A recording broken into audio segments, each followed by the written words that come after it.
கங்காணம் துணை மன்னன் மன்னன் இவன் என்ன மாதகள் நாட்டியம் பண்ண அப்படியே நாட்டியம் தாக்கிற தகுதிமித்தா தலங்க தகுதிமித்தா என்று வறுமையோடு ஆமாங்க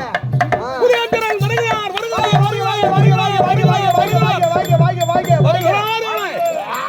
உலகத்தோர் போற்று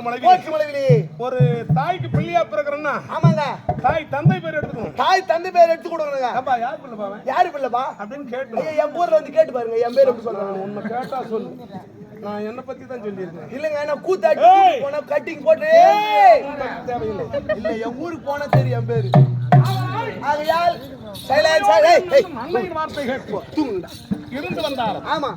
எங்களுக்கு எந்த குறையும் கிடையாது எந்த குறையும் இல்லையா ஐயா என் அருமை தந்தைமார்கள் வனவாசத்தை முடித்த மறுக்குறை பிரிந்த பாகத்தை பெறவில்லையே ஆமாம் என்று ஒரு பக்கம் இருந்தாலும் ஆமாங்க அது என்றைய எதிர்த்தா இருந்தாலும் என்று தினம் இருந்தாலும் அவர்கள் நாடு அனுப்புகிறார்கள் ஆமாம் என்பது அது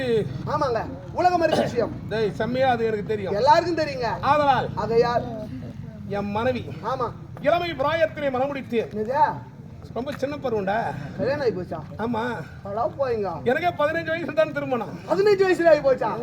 எனக்கு 25ஆவது ஒன்றும் பண்ணலையே பண்ணலாம் கொப்பங்க அம்மா தான் அதுக்கு சரி கிடையாது ஐயோ நாளைக்கு போய் எங்க அக்கா இட்டுன்னு போடுறேன்